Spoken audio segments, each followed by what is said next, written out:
Hey guys, welcome back to the Human Condition. This is another video in our psychology series, and this is what is individual psychology and what motivates us. This is a new psychology term I just thought found was really cool that I wanted to share with you guys. It's by psychologist Alfred Adler, and it kind of goes off Sigmund Freud. He studied Sigmund Freud, I think if I'm not mistaken, if I read it correctly, the psychodynamic school of thought. And this theory suggests people are motivated by a lot of things, obviously. This doesn't define everything, but a lot by a feeling of needing to improve and achieve. It's in the thing it said inferiority, which I know sounds kind of harsh, but just means people are born with the feeling of not being enough. However, this is not, a lot of times this can be seen negatively. However, it can also be used positively to help us grow and achieve and be better as people and help other people along the way, which I think is really wholesome. So basically it says what motivates us is a feeling of not being the best we can be, but this feeling can help us try to achieve more. So there's 7 main concepts, I think, if I'm not mistaken. The 7 main concepts are social beings, compensation, lifestyle, interdependence, holism. It's called holism, like view people as a whole. It sounds kind of, it's like a different term. When I first heard the term, I was like, whoa, the term is kind of like what's called HOLISM, holism. What else is there? Significant positive impact, and childhood adaptations. Those are the 7 key aspects of independent psychology. So basically with independent psychology, it suggests people are naturally social beings, and this and we all feel like a need to connect with other people emotionally, mentally, all aspects. So naturally being social beings, we see what we want to achieve, and a lot of times people go, I think I talk about this in how do we get our goals, and most of our goals come from other people. So most of our motivation does come from our goals, and our goals come from other people. Therefore, at least in my opinion, I could be wrong, most of our motivation comes from other people. This being said, it's the social beings, we see what other people have, and we look, there's a positive and negative way it impacts people. Usually comes out as being like, oh man, or I guess some not all people, not a lot of people. Some people comes off as jealousy, and some people comes off as admiration. It's like, oh, that's awesome, I'm happy that they achieved this, and that's like, and then the question is, but then the question becomes in our minds, could we achieve this if we wanted to?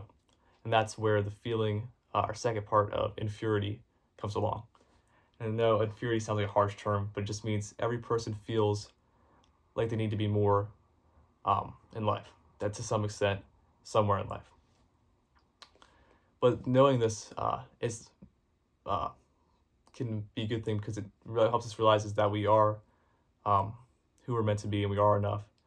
And then we are enough as who we are, but also we even when we have experienced weaknesses, because everyone has weaknesses, we always have the possibility to grow and achieve, which I feel like is wholesome with our weaknesses. So compensation shows this theory is how people when they feel the lack of something, how they will try to either avoid it or try really hard to achieve it. And this feeling is good, the lack feeling, because even though you feel like you might need to be more, in a positive way, it helps motivate you to achieve what you thought you could never achieve. So it's wholesome in that way. The next one is lifestyle. Lifestyle suggests you can see a lot about who a person's personality, how creative they are based off the way they live.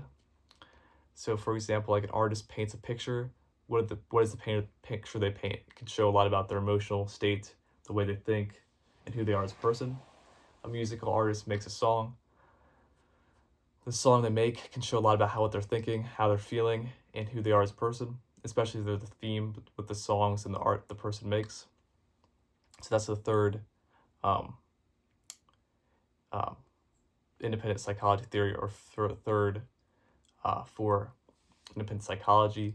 The fourth would be interdependence.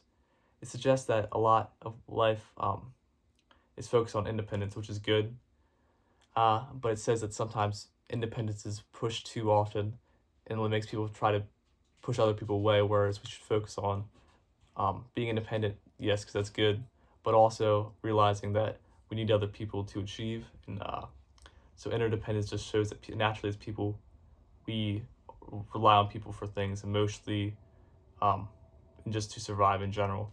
We must rely on people and not just become too independent, but also remain some independence. Childhood adaptations are kind of like defense mechanisms, like a video made before. It just suggests people as they age develop ways to cope with things, and things that make them feel not the best, and to how to make them relieve the feeling of not feeling the best. And that's childhood adaptations and how we grow. And these can be positive because these adaptations can help us in achieving our goals that we have for ourselves. Then you have holism. The term sounds kind of like, but I just call it collectivism. It just means people should be viewed as individuals to an extent, but also just as a whole, a whole collective, that people go through the same life experiences. Well, not the exact same life experiences, but people can relate to you or can relate to others on a deep level to some extent, and that we should, connect in that way, that we can relate to each other, not exactly, but to an extent on the experiences we don't enjoy in life. We can relate to and be like, and it forms a sense of empathy and bonding with other people based off the fact of this having the same struggles. That I feel like that's what holism or collectivism in the 7 kind of represents, a sense of bonding through shared struggles in life. So that was social beings, compensation, lifestyle, interdependence, adaptations, and the last one would be significance. And significance just suggests, the theory overall of independent psychology suggests that as people, we should try to live life trying to fulfill our goals, but also making an impact in society. So yeah, this was individual psychology. Hope this was detailed enough. I hope I explained it well enough, but there was not a lot of information on it when I was researching it. Just a few little bit of information on it when I tried researching it, but it's by Alfred Adler. And yeah, it's just a good one that shows we're motivated by a feeling of not being the best, but at the end of the day, we can achieve all we desire by this motivation. So yeah, I hope you guys enjoyed this video. As always, thanks again for watching. Like and subscribe if you want. I love you guys, and I'll see you in the next one.